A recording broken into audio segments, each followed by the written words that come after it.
All right, well, I reckon we will get started proper now. So welcome, everybody. I am Adam from Very Edible Gardens.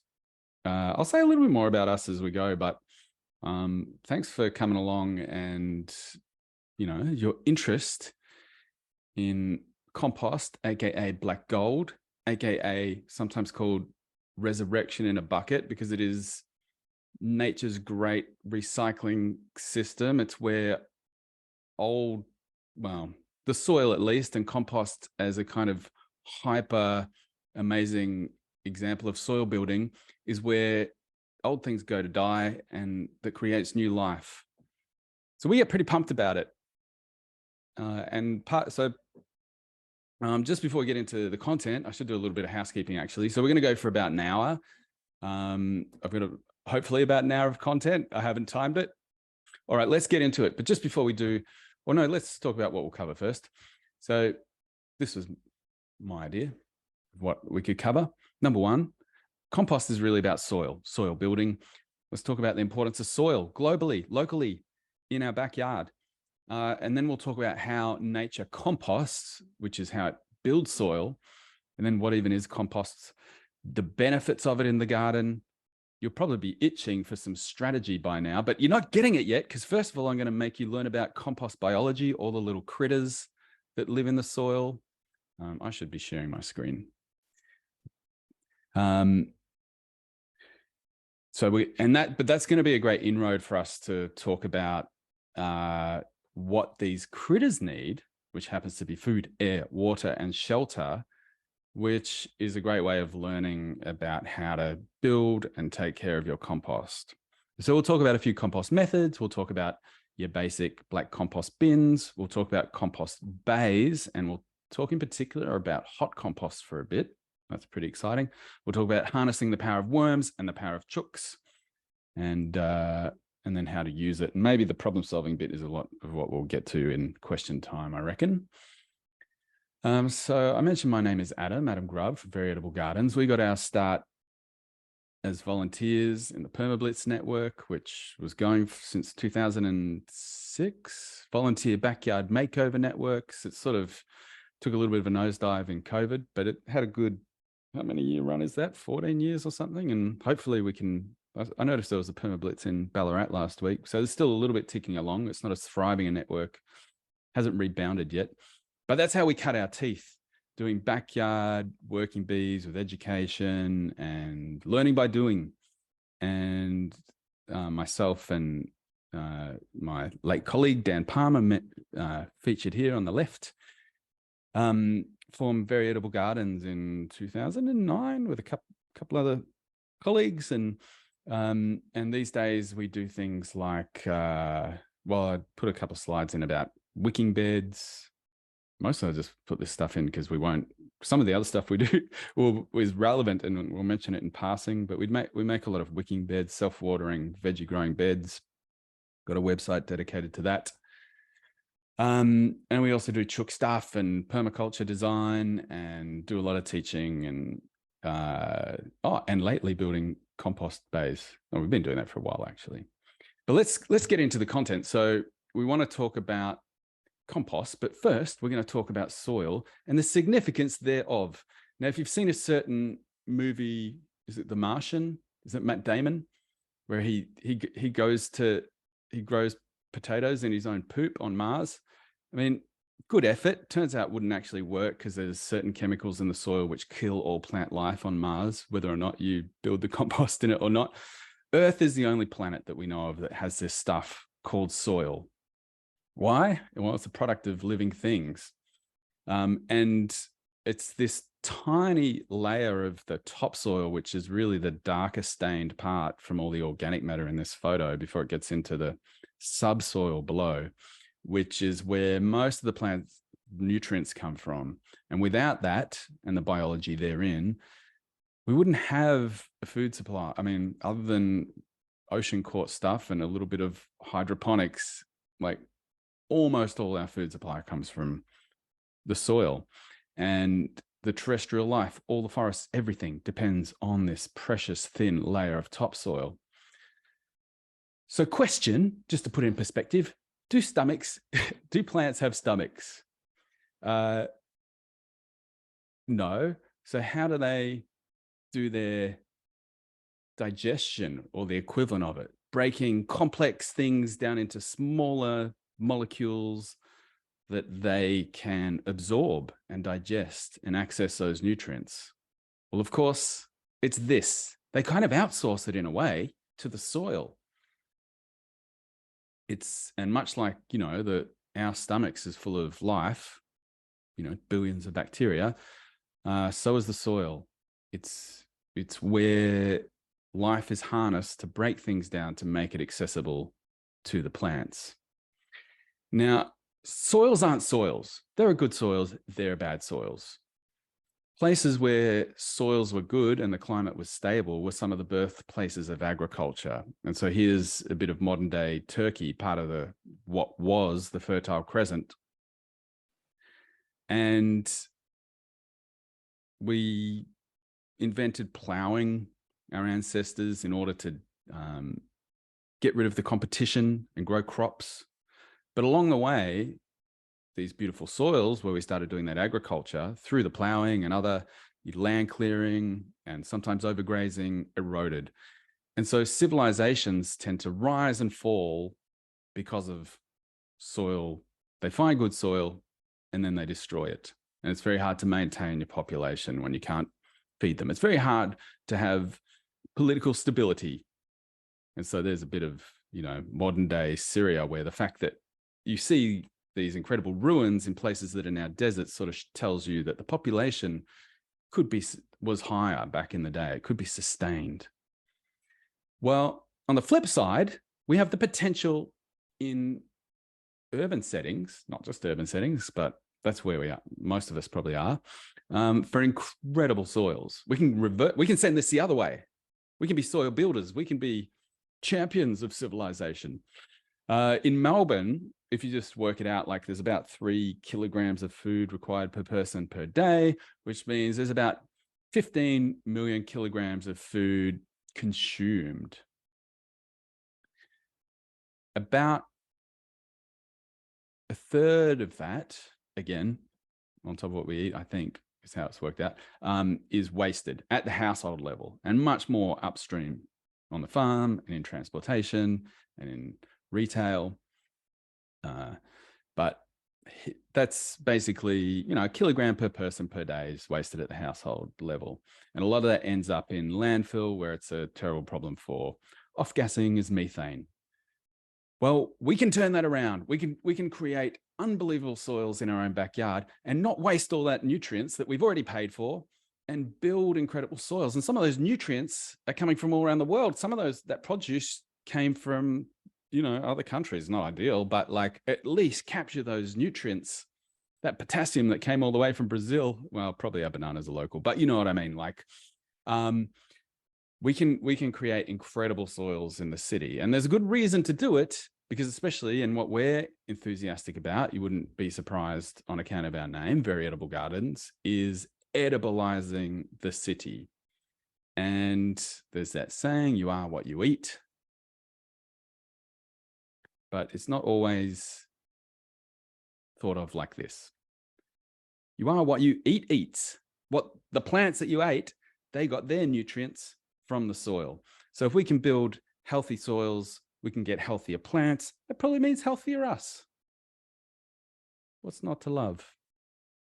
Well, the way we get healthier soils, let's first, we come from a kind of permaculture tradition where we want to learn from nature if we can, and apply the strategies that nature employs.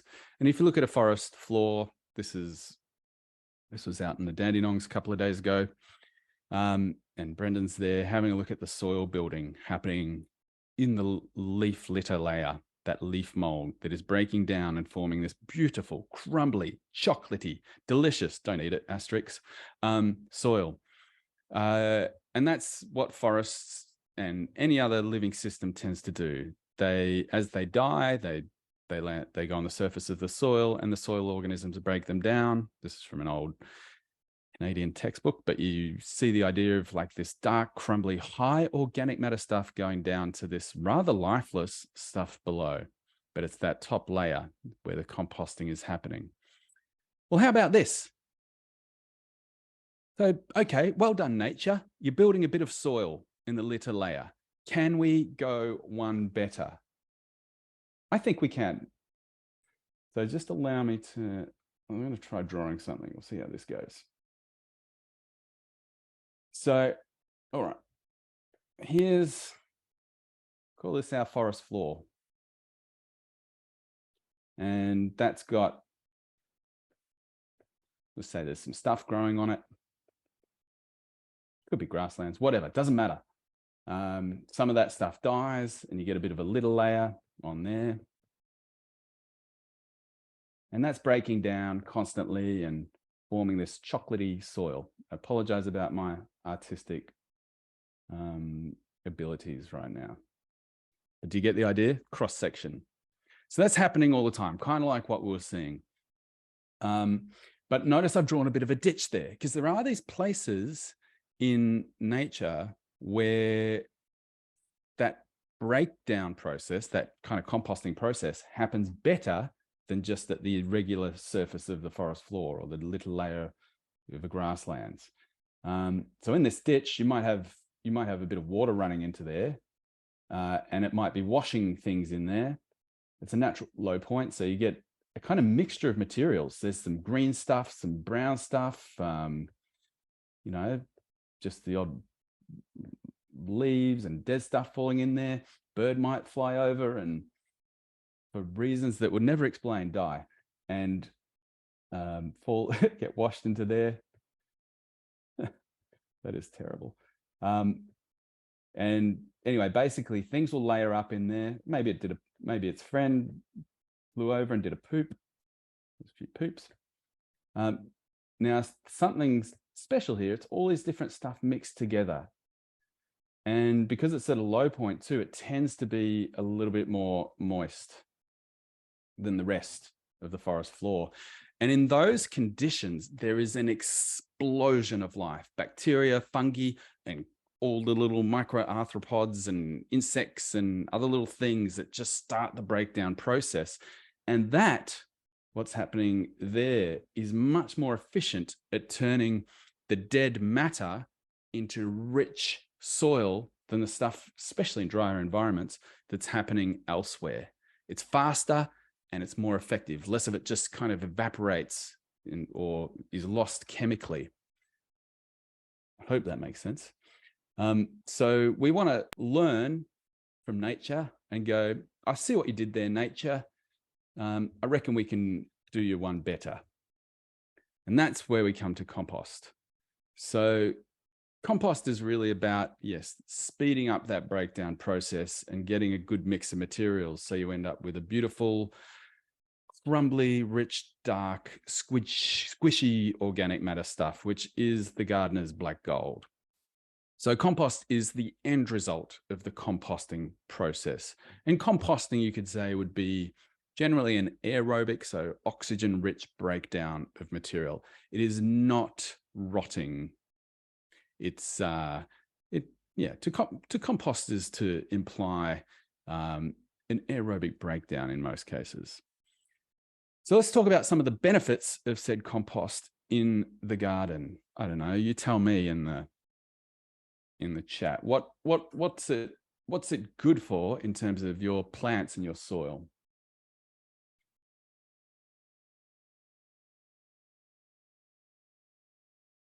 Balances pH, says Nola. That's an interesting one. It sequesters carbon. Thank you. I didn't write that. It keeps nutrients recycling. It holds moisture. Thank you, Noella. The improved soil biology. Yeah, I didn't even list that, but that's actually has a lot of secondary benefits. Yeah, so this is what I wrote anyway, but you're right. It was not exhaustive list because you already said other things. So it recycles nutrients you already paid for. Get a second use out of them, especially if you're getting those expensive organic vegetables. get all the vegetable ends composted. It improves the water holding capacity of the soil. And this is true, especially for sandy soils or things that don't hold a lot of soil, but it also helps clay soils because, as Michelle mentioned, because it can open them up. So clay soils can hold a lot of water, but it's pretty hard for plants to get to that water. They're impenetrable. So it's actually really good for the water holding capacity especially for sand. And it also makes the drainage of clay soils better. So it improves soil structure all round, no matter if you've got a sandy soil or a clay soil. Someone said about it's good, it balances pH. So compost is often a little bit alkaline, but it's a buffering agent. So if you've got an extremely alkaline soil, it will actually make it closer to neutral. It makes it hard. It sort of tends to draw things down towards neutral. It can help lock up heavy metals such as lead. It makes them less bioavailable, which is pretty relevant in the city. And in general, it's just you have all this beautiful crumbly soil that's holding moisture, easier plant roots to get into, holding nutrients. You get healthier plants, you get less pests and diseases. So honestly, like a lot of your garden problems just come back down to good soil. And then, of course, you get bigger, more nutritious produce. Here is a reference that only Gen X dudes will probably get, although sometimes people will, if they are over that demographic, will start reeling off the whole rap, but it is a reference to Vanilla Ice. If there's a problem, I'll solve it. Organic matter. Could have written compost. In the garden, it really is so much of gardening comes back to improving the organic matter level of the soil. All right. So who does all the work of turning all these things? I've got some leaves, some dead things, even rocks and poop, and turning that into beautiful, rich soil. Well, of course, it's the soil life. Some of that is microscopic, some of it is macroscopic, but they all work they all orchestrate together to help, get a feed out of it along the way to break down that organic matter and create the rich, spongy stuff that is of such benefit to our plants. If you take a drop of good soil, or sorry, I should say a teaspoon or so of good soil, and put it in a jar, fill that jar half full of water, and then shake it. Shake it until it's, the water sort of colors from the soil. And then, so you take a single drop of that water and put it on a microscope slide, and then you zoom in right to a corner of that tiny drop of water, which was only 1/10 of a teaspoon of soil to begin with. Sometimes you'll see crazy things like this. Like, it is an Alice in Wonderland world of bizarreness down there. There's things which there's like in here, there's ciliates running around. They're like pretty big by microscopic standards. Some of the tiny things down there are possibly bacteria. And then there's fungal strands. There's the dark stuff is going to be humus or organic matter. And yeah, it is a madness of life and death under there. Very quickly, we could just mention that like the two biggest categories of stuff that are doing the breakdown at the microscopic level are, of course, bacteria. And in a single handful of soil, there's more bacteria than there are people on the earth, if it's good soil. And then there's fungi. This is one of the biggest mushrooms I ever saw, and it's a ghost fungus, so it glows in the dark. But that's, of course, just the fruiting body. And underneath the soil, there's the mycelium, which is like the body of the fungi.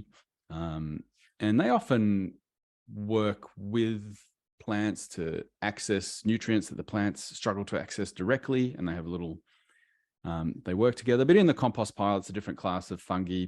But they're very good at breaking down more woody material. And fungi also have the ability to get nutrients from rocks and sort of release stuff that plants otherwise can't get. That's just what they look like. Yes, under the microscope, the fungal strands. There's all sorts of other, you start to get a little bit bigger. You get nematodes. It's really, I did a 2-week course with Elaine and looking down a microscope. I did not get bored. Highly recommend. That's a nematode eating another nematode. Nematodes being the tiny microscopic worms that live in the soil. Some good, some bad. There's one that's been captured, lassoed by a fungi. And there's a little nematode there to give a sense of scale. So you could probably just see that at the end of, maybe with a magnifying glass, rather than a microscope, and you'd just be able to see that mite. And then slightly bigger, of course, the things that we really associate with doing the work, but they're really just one part of it, is the earthworms. Now, all of them are oxygen breathing animals. And so we can sort of think about, like, they're a little bit like us. Then to be healthy and to create good compost and indeed good soil, they need these things. Mentioned them earlier, 4 things, 4 broad categories of things. We're talking about food, air, water, shelter. Let's go through them all one by one. So we're going to start with the food.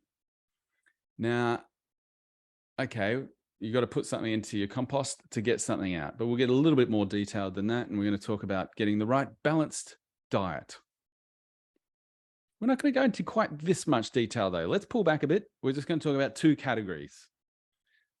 So to get, this is a really important part of composting, is just to think about things, to know which category of 2 things your compost materials are in. Now, I guess the qualification is that what we're putting in our compost pile is something that has been alive. Some things wouldn't fit into this category. Eggshells don't quite fit into the category, but most things will very easily fit into one of 2 columns, that they're either high carbon, and these are things that tend to be brown and dry. You can also see some shredded paper and cardboard. And then there are things that are high nitrogen, which tend to be green often. They're things that are high protein. Most manures would be considered high nitrogen. And what you'd want to do is get the right mix of carbon to nitrogen stuff together. And the textbooks will tell you want about 30 parts carbon to 1 part nitrogen, but they're not counting 30 parts of straw to 1 part. There was the example for high nitrogen of green leaves or lawn clippings. No, you need to know what the ratio of the molecules are. So it gets a little bit complicated, but I'm going to talk about a way for you to just, it's actually pretty intuitive. It's pretty intuitive, and it's pretty easy to get it. So Janet asked, is it 30 to 1 by weight? It's 30 to 1 by number of molecules. So you'd have to count the molecules to get it exactly. So it turns out, so we're not going to get too hung up on that 30 to 1 ratio, but we will talk about the carbon to nitrogen ratio that exists inside any particular ingredient. We're going to have a few examples, but if you want to you don't have to get too hung up on it. You just have to realize that high nitrogen things, which, is probably going to be half of the stuff you put in your compost, tend to be stinky. And the high carbon things tend to be not stinky. But when I say stinky, it's more about potential to be stinky. They might not stink at the beginning. So one way of visualizing it is this. Just imagine, you could do it in reality, but it would probably be disgusting. So we're just going to do it as a thought experiment. But imagine you have a bucket and you fill that bucket with water. And then you put something in there, in this case, a roll of newspaper, and then you walk away for 2 weeks, come back and take a look. Have a smell. Is it going to be stinky or not stinky? I mean, it's probably not going to be too stinky, right? The newspaper won't have changed. You could probably, it's going to be wet, but you could probably pull it out and open it up. You could probably read the classifieds. What about we put in a fish head? And again, we're going to walk away, come back 2 weeks later. Stinky or not stinky? I mean, you might think the fish stunk at the beginning, but it's going to be a lot worse by the end. So the fish head, we would say, is high nitrogen. And it's more or less the stinkier whatever you put in there would have got is a pretty good indicator of how high nitrogen it is. But let's see. I don't really know how we're going to do this because I think, well, we could, what I've got here is a list of potential ingredients for your compost on the left. And what I'm going to do is reveal from which ones, starting at the most high carbon down to the most high nitrogen. We'll try and order them. So let's just take an example. Would you say that chicken poo would be stinky or not stinky? Leave it in a bucket. Doesn't smell that great to begin with, so that's a pretty easy one. Probably stinky, right? So we would expect it to be somewhere on the high nitrogen end, which means somewhere towards the bottom of this list. What about where's another one, like wheat straw? Put it in a bucket. Do we think that would be stinky or not stinky 2 weeks later? Probably not too stinky. Yeah. So maybe we'll start at the top. We'll do the reveal. So on this list, what do we reckon would be the most high carbon out of everything there? Give me your thoughts. Terry says newspaper. Noella says sawdust. A few people say sawdust. I think the sawdust might have it. Let's do a reveal. Nice one. So the carbon to nitrogen ratio of sawdust is 200 to 1. So it's very high carbon to not very much nitrogen. Well, we've had a few other people say cardboard, and that is number 2. It's about 100 to 1. What do you reckon we could get next? Newspaper. Surprise. I don't know why it's that different from cardboard, but more like 60 to 1. Wheat straw, still on the high carbon side, but it's getting its ratio to that perfect level that compost like around 30 to 1. It's getting a little bit closer, but you still count that as high carbon.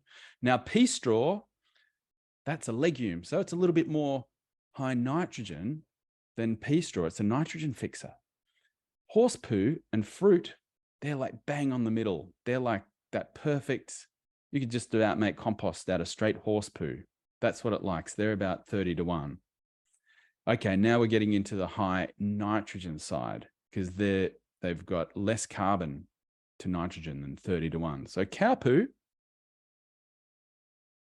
then lawn clippings, green weeds, kitchen waste is going to vary a lot depending on what you cooked, but let's call that an average. High protein things are going to be, if there's beans in it, if there's meat, it's going to push it up even more high nitrogen. Chook poo and fish guts, extremely high nitrogen, only 10 to 1. And what's the last thing there? Blood and bone, 6 to 1. So what you tend to do is add a little from column A or the top of that list with a little bit from column B or the bottom of that list to get you're normally going to, your main ingredients at home might be kitchen waste. So you're going to need something that's high carbon from the top of that list to balance it. Sometimes when you're making hot compost in particular, you actually deliberately add some of the stuff at the real high nitrogen end of that. Just it can kickstart it. And we'll talk about hot composts in a moment. And comfrey's a famous one, a nutrient accumulator that's also a fairly high nitrogen plant that people add that can kickstart the composting process. You don't need any of this stuff. And Calvin there is expending some of his high nitrogen output, which most of the nitrogen that passes through the human body comes out in your urine, which means, which is, one of the things that's its scarcest availability in nature. So if you can, be peeing on your lemon tree, or even better, peeing in a bucket and watering it down and putting it all around the garden, you are keeping that nitrogen in circulation and keeping it out of the sewage system. And you can also use it in your compost. Okay, but almost all composting, you're involving thinking about bringing these two categories of things together. Something on the left, the high carbon, with something on the right there, the green lawn clippings, which is high nitrogen. And here's just a compost where it's done in a visible way, held together with wire. So you can see there's layers of lawn clippings there, a little bit dry, but there's also cow manure. And there was a little bit, this was 2007, Elaine Ingham course. So I remember she would have had some of her recipe, which involves a little bit of chook manure in there as well, plus the autumn leaves. So it's all those layers. Now, hot compost we're going to talk about that for a bit, even though I don't get around to doing it that much. Marlene asked about sheep poo. I think it's pretty similar to horse poo, so pretty like a little bit less rich than cow poo. Hot compost is pretty exciting because it's when you can really, so already when you're doing any kind of composting, it's like nature's best practice soil building. But I'd say hot compost is best practice. It happens so quickly that you can have finished compost in maybe 2 months. Would be a probably reasonable expectation. Most of that happens in the first 2 weeks, but it's kind of like you're putting nature's recycling system in hyperdrive. You're getting those nutrients cycled back to growing plants as quickly as possible, and it's a little bit like a tropical forest where there's very little soil there, actually, because everything's so hot and moist, but everything is recycled in the litter layer. And even though you can have things growing on not amazing soils in the tropics, that nutrient is cycling so fast. Things look so lush and beautiful. Well, you can do that with hot compost, cycle those nutrients quickly, but you're also soil building. The other benefit, so the hotness, incidentally, is just generated by the biological activity and probably chemical activity that happens inside the compost pile. So it's self-heating, and it can get up to 70 degrees, sometimes more, enough to kill both weed seeds and human pathogens and plant pathogens, most of them.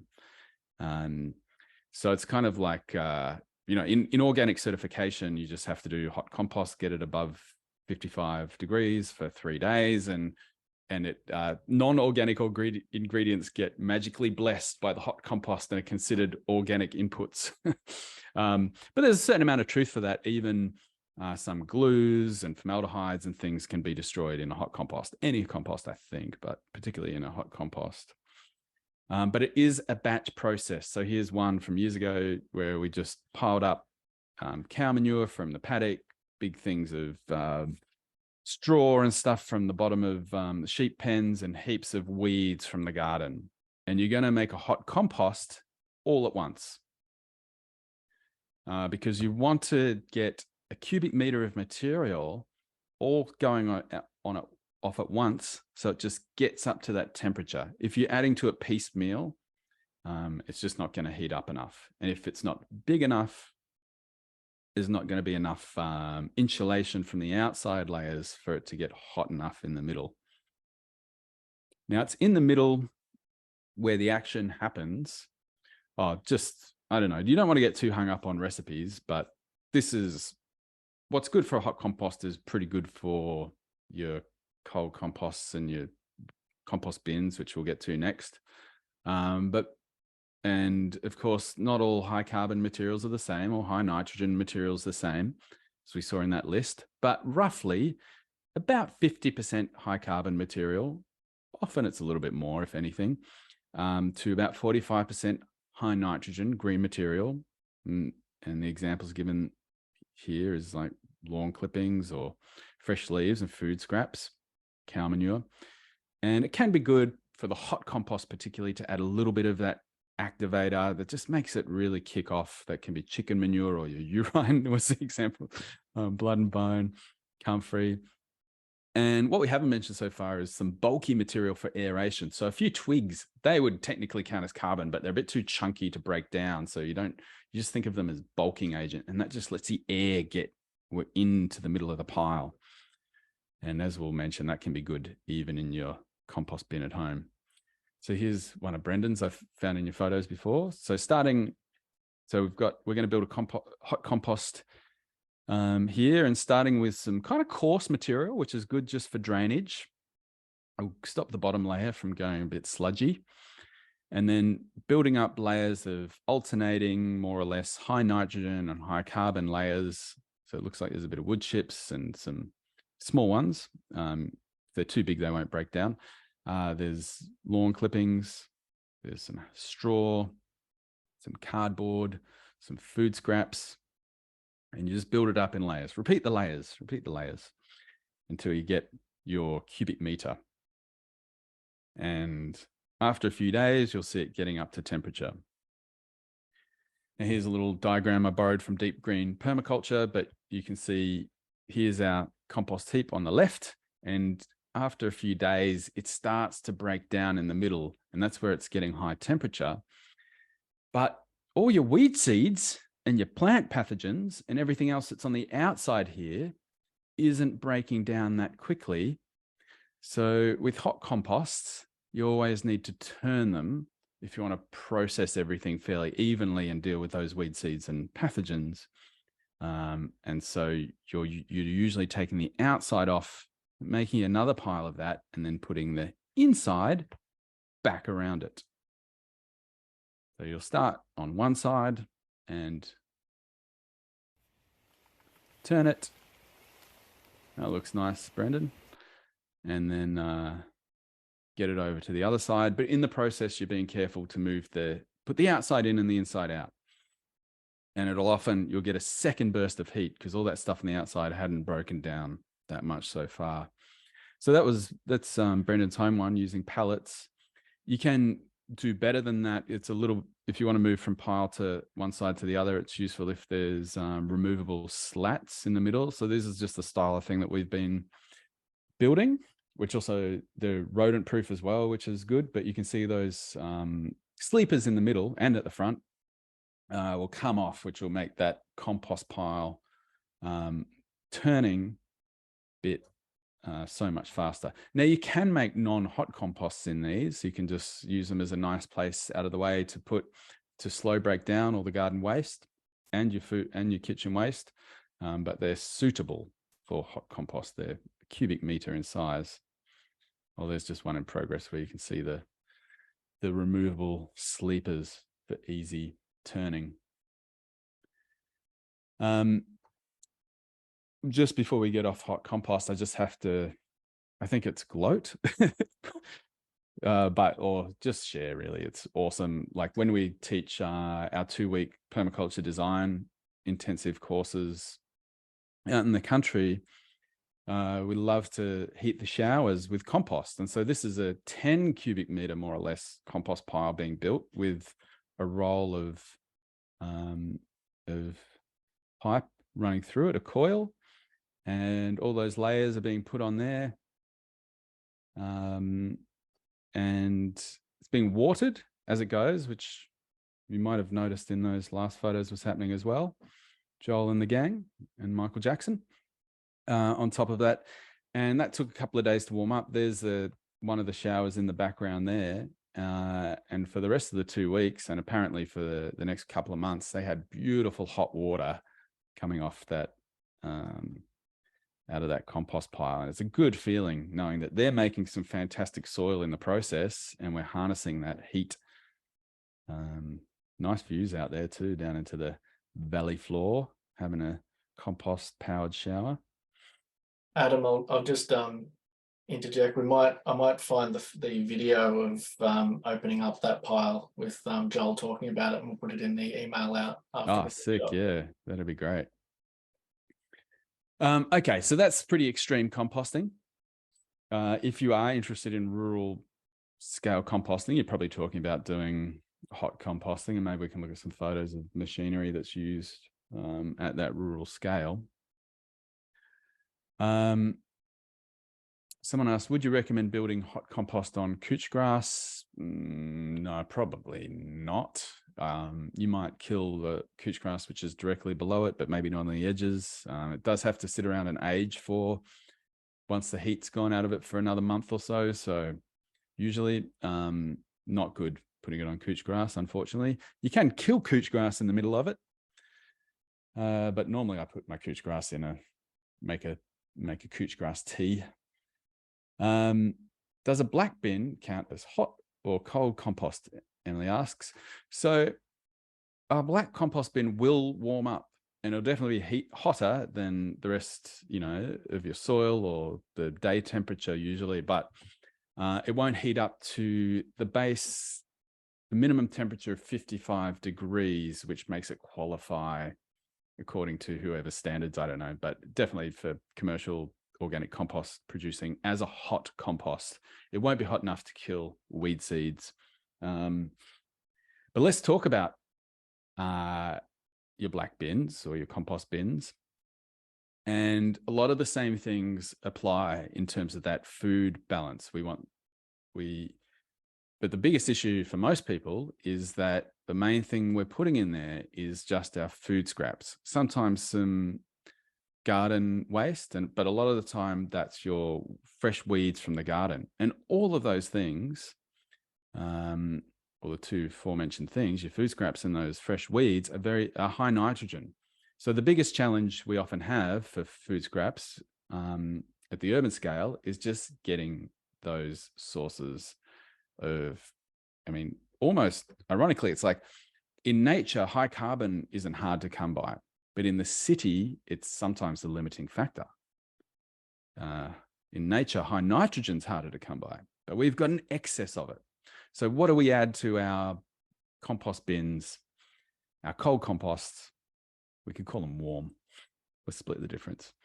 So just stuff that comes into your house. Paper and cardboard. Now, some of it, if it's nice office paper, maybe recycle it, but I don't really know how much paper really gets recycled. Like some of it, but there's been a recycling, a lot of scandals around the recycling system, and definitely, think if you've used a paper towel, if there's a pizza box, anything that's like contaminated, I don't think it gets recycled. It's just putting extra effort, extra burden on the recycling system. If you put that into your compost, much better outcome. You're using it as a way of balancing that nitrogen. And if you just add all the nitrogen stuff, what happens? It gets stinky, it gets slimy, it gets disgusting. And what we do is, this is what happens when we're adding the high nitrogen and carbon together, is we're putting it together with some of that stuff that on its own wouldn't break down for ages. So adding some paper and some cardboard, it slows down that composting process, or stops it from becoming a rotting process, and we get that beautiful balance. Other things we could use is like, some garden waste, like the autumn leaves, any dried, I wouldn't deliberately dry my lawn clippings. It seems a waste. But if you have dry lawn clippings in summer, they would count. Heaps of autumn leaves around now.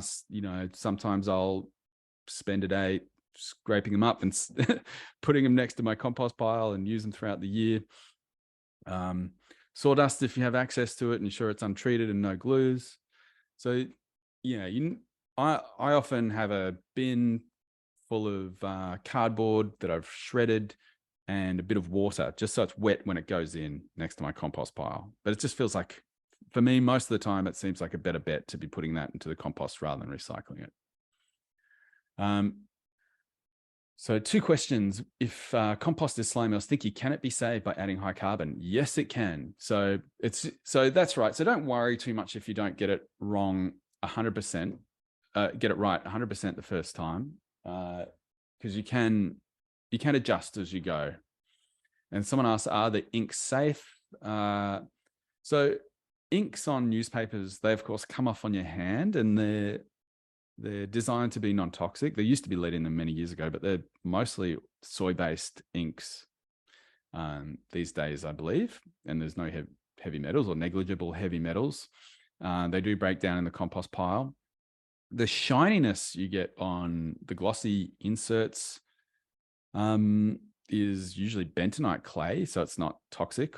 I have heard that some of the inks that you get in the glossy stuff, maybe because it doesn't rub off on your fingers, so the standards aren't as strict, can be slightly more toxic. I'm not particularly concerned. I don't know. I think it's probably fine. Like in a hot compost, everything gets broken down. Not much probably survived that I'd be too worried about. So do autumn leaves have to be dry and crispy? Not at all. In fact, better if they're not, Marlene.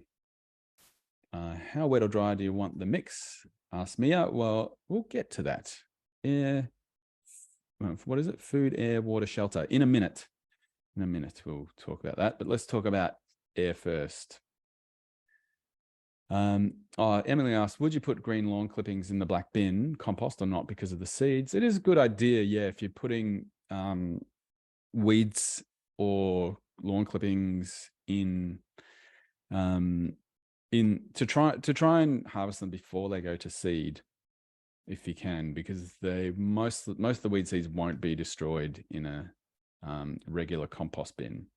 Doesn't matter if you're doing a hot compost; most of them will get killed. But yeah, do be aware of that, and definitely don't put your couch grass or any other runner grasses in there. Let's talk about air, food, air, water, shelter. So we're up to air. Here's your classic black plastic compost bin. This one's got a access port at the bottom, and it actually does have a few air slits there, but some of them don't have that at all. Some of them don't have this access thing. They're just one solid piece of plastic with a lid, in which case it's not a bad idea to do this.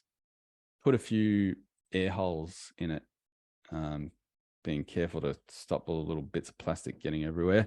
But it does really make for easier composting. What we don't want is an anaerobic process to start. Too much nitrogen just creates this bacterial explosion, and no matter how much holes and things you put in there, it's probably going to go slimy, it's going to collapse on itself, and it's going to go anaerobic, and that's when you get the stinkiness. But even if you got the carbon to nitrogen ratio really spot on, but there was no air at all, well, it's going to go anaerobic and it's going to get a bit stinky. So you've kind of got to get both right in order to have non-stinky compost. Both pretty easy to do. And like we said, if it's not going well, you can adjust. Don't give up. The other thing you can do, which adds a little bit of roughage that lets a bit of air in, is take all your, I keep my fruit tree prunings next to the compost bin, and just throw a couple in every once in a while. And that just keeps, you don't want too much, but just enough that lets a little bit of air in. You will have to filter them out at the end, unfortunately. Now, the old black plastic bins, I think they were pretty dysfunctional until the creation of this, the compost screw. Because what that allows you to do is to get in there and mix the ingredients together. And it just improves the compost no end. It gets all your carbon and nitrogen materials you put in actually touching each other, which is important. So they're not just hanging out at separate ends. And it aerates it, and it mixes the stuff which has already got a bacterial and fungal explosion with the stuff that you've just put in, and it just speeds up the decomposition. So it takes half as long to compost, and the product is a lot better if you have a compost screw. So for those that haven't used one, it's just like a corkscrew that you put into the top of the bin, and you spin it around, and it goes down into the middle of the bin or wherever you've aimed it, and then you kind of lift it up. It can be a little bit not amazing on the back, and we will talk about at the end at least the rotating compost bins as an alternative. But yeah, they're just really effective at getting the air in and mixing things together. Now, usually with the black compost bin, you would have one or two of them, and they're designed so that you can lift the bin up and leave the compost behind, a lot of them. But you can almost get away with one if you have a compost screw, and just let it finish itself off. But with it, you definitely need more than one without it. So here's just a garden we've designed. And you can see there's a black plastic compost bin, and by design, this doesn't have a home. It moves around the garden. There's a couple of them, so that all the leachate that comes out the bottom, which won't be huge, but it like goes into different plant roots at different times and just builds the soil. We'll talk about how to harvest and use it at the end. What's that? If you put a long strand in, it's a nightmare using the. No, what's the long strand, Jackie? It can get hooked on if there's any stringy stuff in there. It can be a pain. But yeah, I really rate them. I like them. Okay, that was air. Water. Let's talk about water. So the water holding, or the water level in both your ingredients and the finished compost should be roughly about 50% moisture. If it's too dry, it's not going to break down, at least not very quickly. And if it's too wet, you're risking anaerobic conditions. There's no pore space for air. So it could get slimy and disgusting. What that looks like in finished compost, if you get a handful of it and you squeeze it, it probably just drips of water just coming out from between your knuckles, between your fingers. It's really important, especially if you're making a hot compost, to water it each layer. You can't try and add water at the end.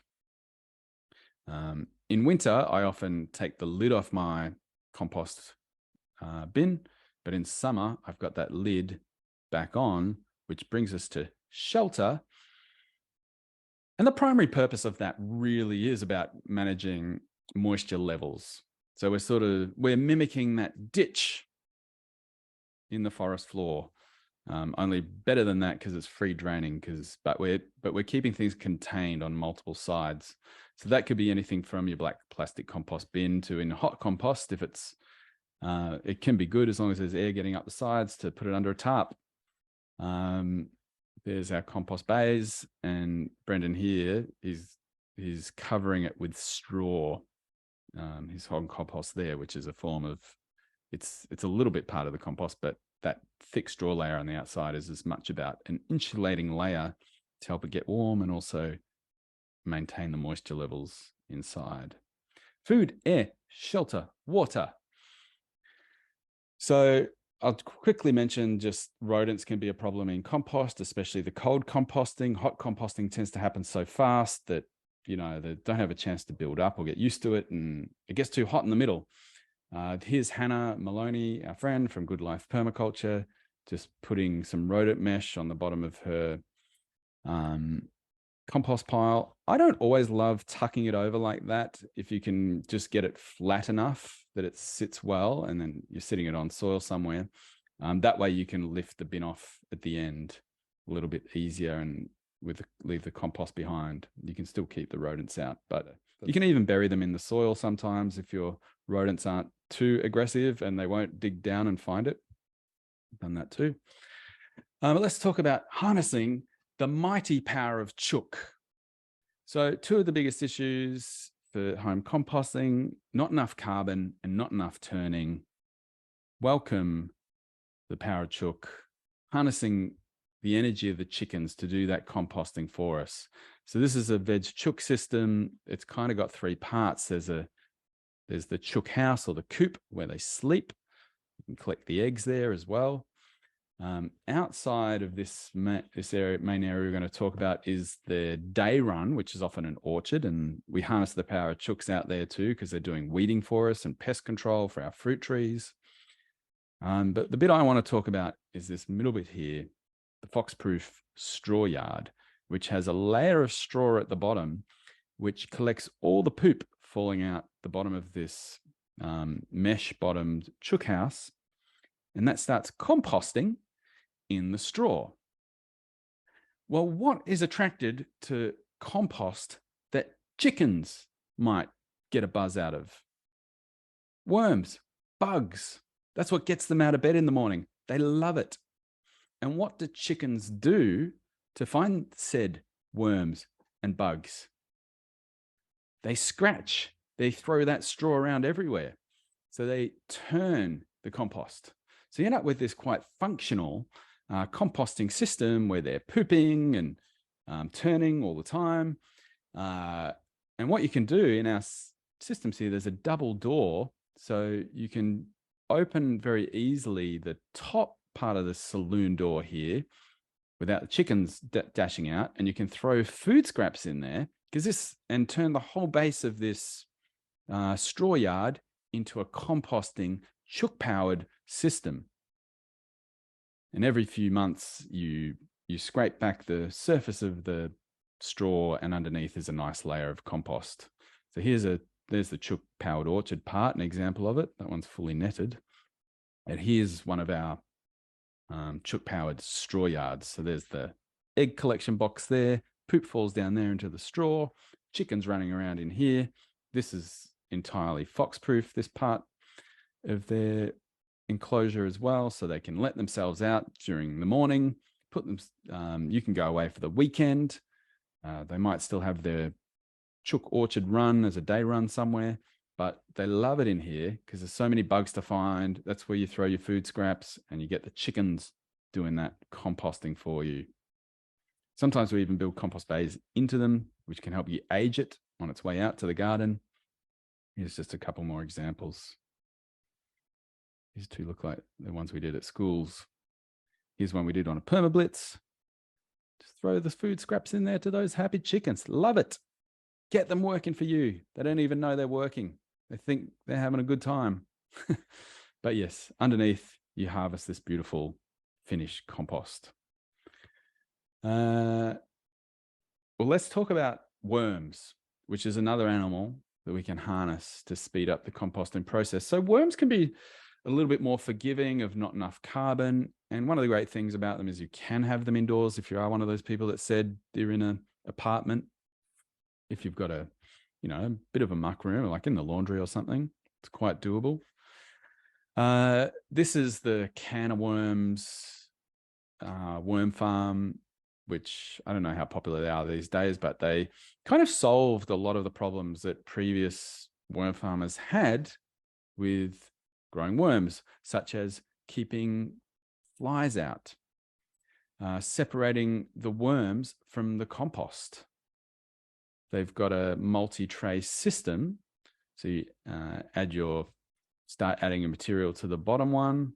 When that's full, you start adding it to the next one. When that's full, you start adding it to the next one. And the worms make their way up through the layers. They've got a mesh at the bottom and break it down.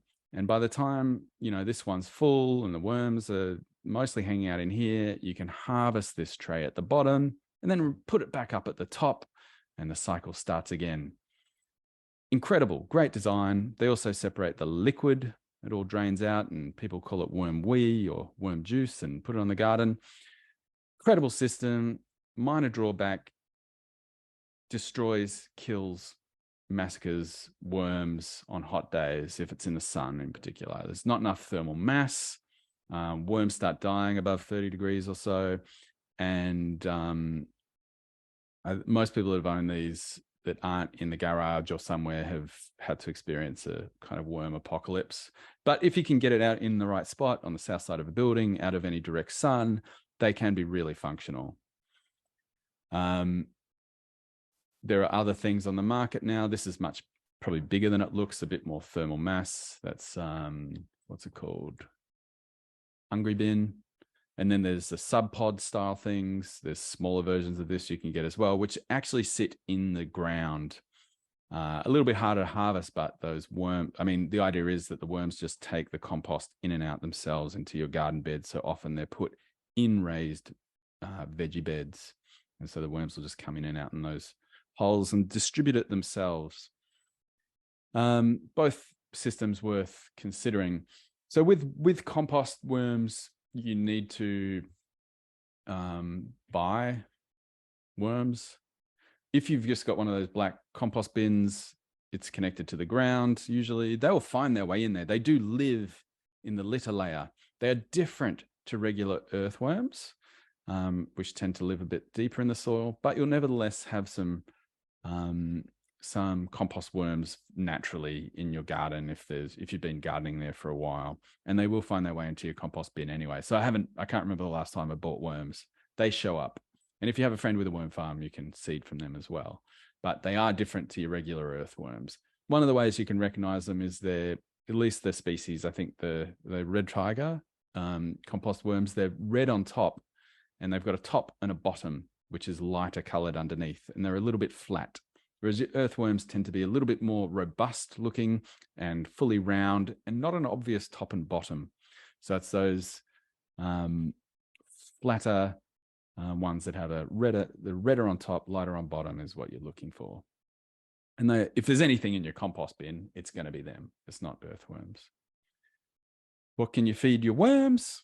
Kitchen scraps, coffee grounds, tea leaves, soft green weeds.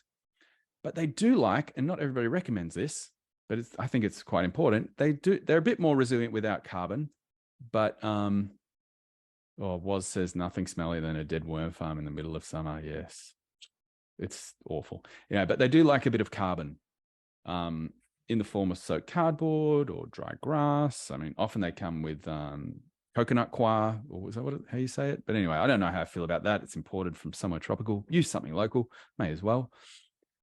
Cow or horse poo, and you can use dog poo. We've got a page on the website about that. You probably want to balance it with a fair bit of carbon and don't use it on, and I should say this is particularly for people outside of the far tropics where you can get tapeworms.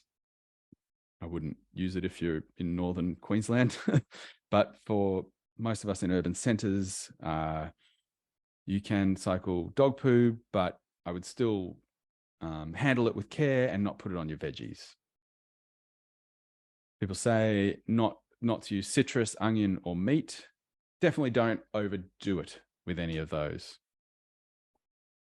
And they can't really digest anything woody. So you can't put, maybe a bit of sawdust to be okay, but nothing wood chips or twiggy. They just won't touch it. Green weeds with seeds, asked Phoebe. You could put them in there, but the seeds will survive for the most part, unfortunately, I think. Yeah, so that's worms. And as we approach the wrap up of the content, we get onto questions. I'll just mention a couple of other systems that are out there, and people asked about tumblers. I used to not like these, but there are some systems now. This one's geared. They used to be so hard to turn, especially, for older people or whatever, but there's some more intelligent designs. And this one it's kind of like 2 bays. It's still going to be cold composting, but you can be filling one side while the other side rests. And the idea with them is just, it's an easier way of turning than, arguably, I don't find turning with a compost screw particularly hard. I do it like once every 2 weeks maximum, and it feels like enough, and it takes all of 20 seconds. But this can make it even easier again. It just spins it around. And so that could be good. Fair bit of material, but could be good. The solar cone is hearing a fair bit about. I haven't really used one. I've had to move one once. They actually sit in the ground. So they're not designed to be harvested, a little bit like the sub-pod designed for worms. And I'm sure worms would find their way into this.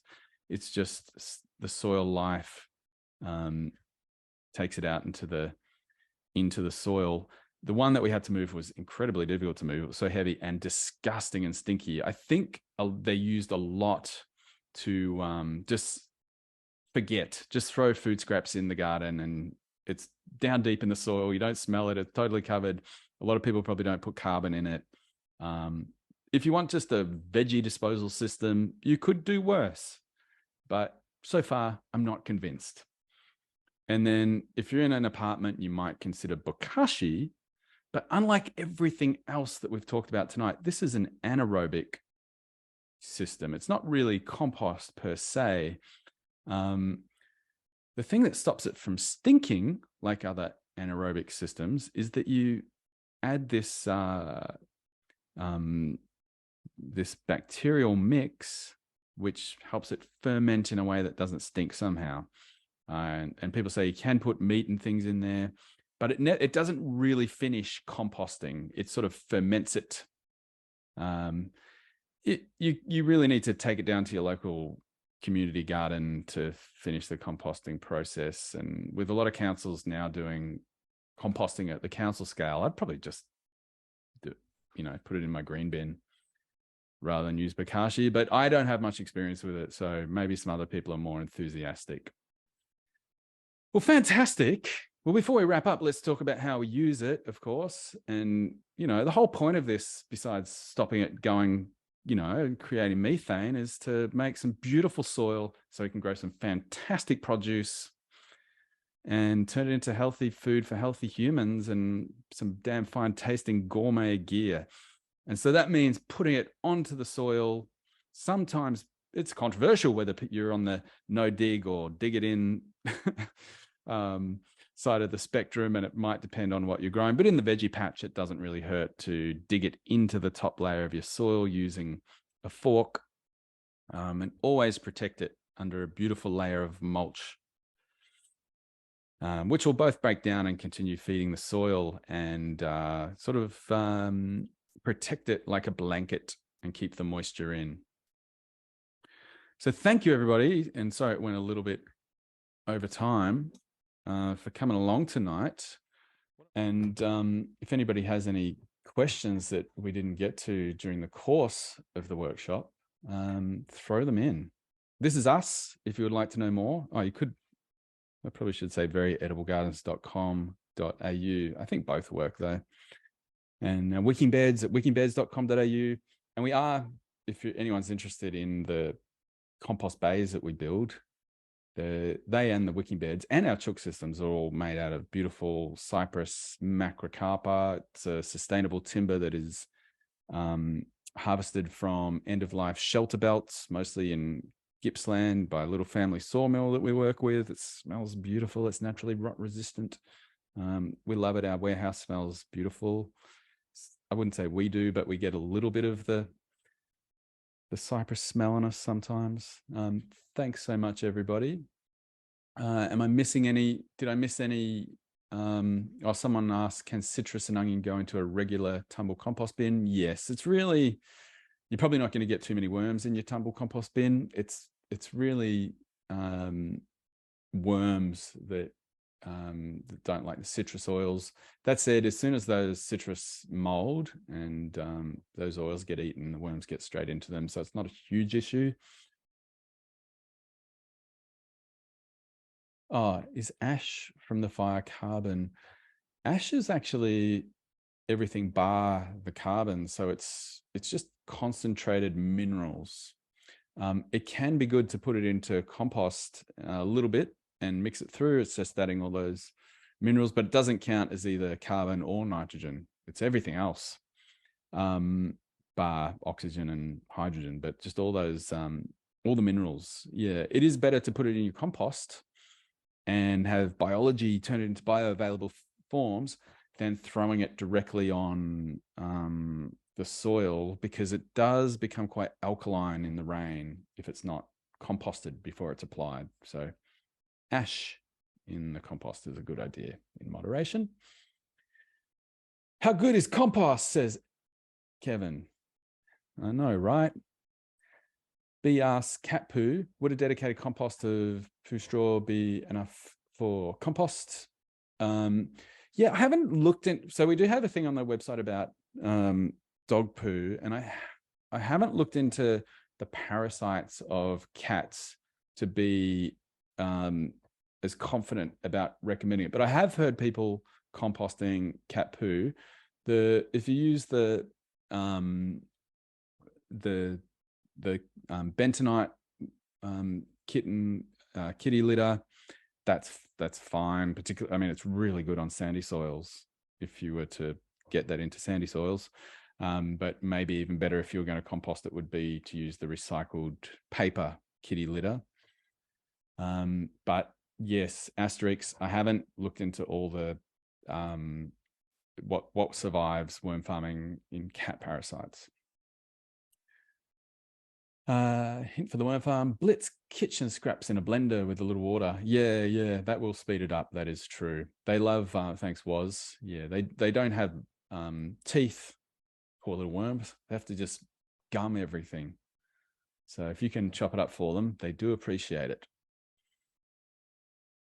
So Lachlan's a bit intimidated by hot composts. Is it something? Yeah, like I haven't actually made one for a little while. So, but they are exciting to make. It wouldn't be, yeah, you do have to get a lot of materials together at the same time. So, there have been times in my life where I ran down the street getting people's green bins and emptying it at my place and getting hot compost going and going up the street with a wheelbarrow and filling it up with she oak needles and, if you're really trying to get a crappy soil kick started, it can be good to do. And you honestly can't buy, well, there might be some exceptions to this, but like that I know of readily available great compost commercially. What you do at home is going to be so much better. So it can be worth when you're kicking a garden off to go that extra distance. We've also had, like you can get Jim's Mowing to drop off their lawn clippings and things like that. If get a few free materials that can help you kickstart that hot compost process. Adam, we had a question earlier about how does compost lock up heavy metals? Yeah, it probably all it does is increase the cation exchange capacity of the soil, which it's kind of like the solution to pollution is dilution strategy. So you're adding heaps of nutrients. It might be that the plants are a little bit more able, and the fungi are a little bit more able to choose as well. But I honestly don't 100% know the answer to that. But heavy metals do adsorb to organic matter, and that makes them less soluble, and they're just diluted by all the other amazing nutrients you put in there. And it has been found in plants on, a few studies I've read. Adding compost or increasing the organic matter will reduce the uptake of lead and other heavy metals. People have brought up human manure, and well, yeah. I mean, there's a little slide here about the potential of human excreta, and the green bar is we're just looking at the big three NPK plant nutrients. There's a lot of others, but these are the most significant. And you can see the requirements of nitrogen for your diet is the far left green bar. This is just to build for all the cereals, I think, that you eat in a year or something. But basically, you produce enough nitrogen, and most of that is in your urine, not your poop. And same for phosphorus and potassium. Most of our nutrients come out in the urine, which is so much easier to deal with. You can just literally pee in a bucket if you move around enough in the garden, pee without doing that, especially in wet weather. But composting your own feces does build up soil in a way that urine doesn't. It does create, and some of the best compost I've ever made has been a little backyard, very simple human manure systems. And there's a lot to be said about that. The book Human Manure by Joseph Jenkins goes into great detail, and you feel so smug. It doesn't have to stink. It actually smells less bad than a flush toilet, I would say.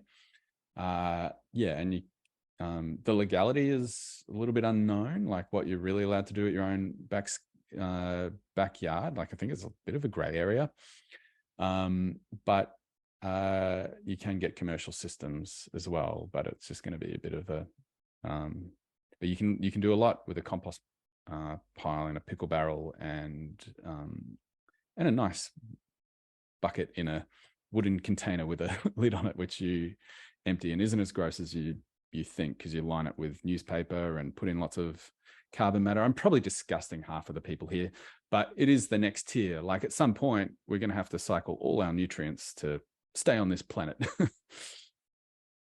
Does composting deal with pesticides that might come in on straw, veggie scraps, etc.? Yes and no. unfortunately, there is a class of herbicides.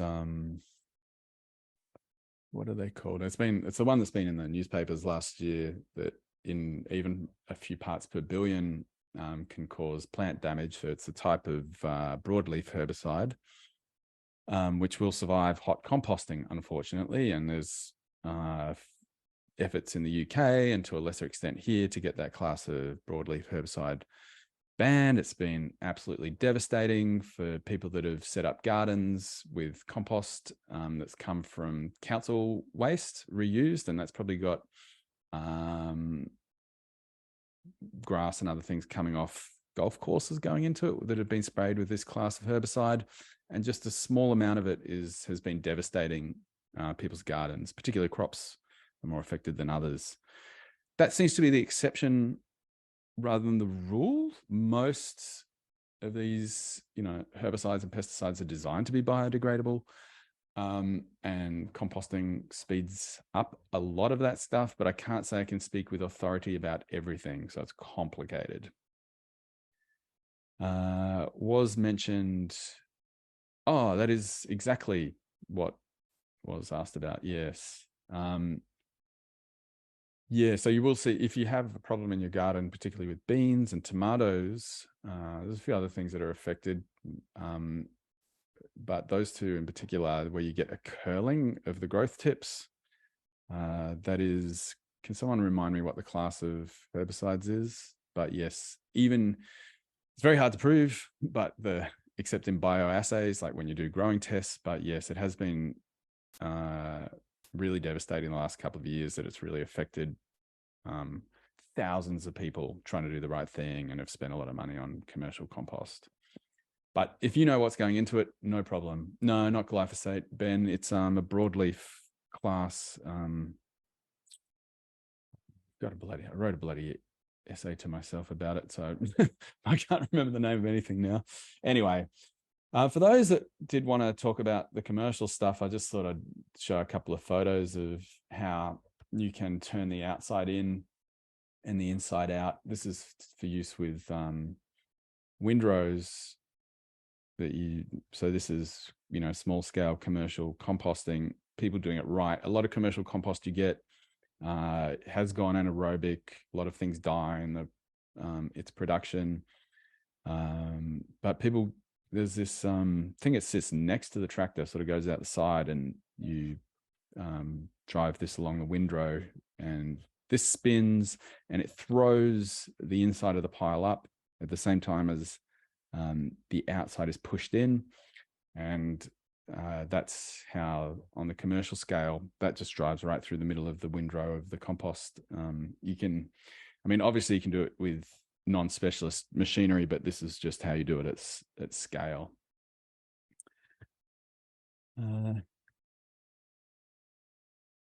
Yes, I could put it in the notes anyway. But yes, if you're making compost at home, you're not going to have a problem with those classes of herbicides which are banned for home use. That's why I speculated that it's coming from golf courses. Yeah, wouldn't trust clippings from mowing contractors. That's true. You might be taking a chance there, but I think if it's at the backyard scale, you'd be unlucky to come into this class of herbicides. Well, thank you, everybody.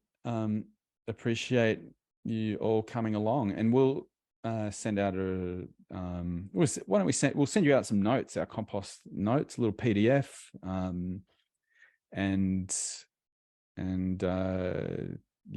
just I'll let you know the things we do. But yeah, thanks for coming along. It's been good. See you put your video on. I can see your nice faces.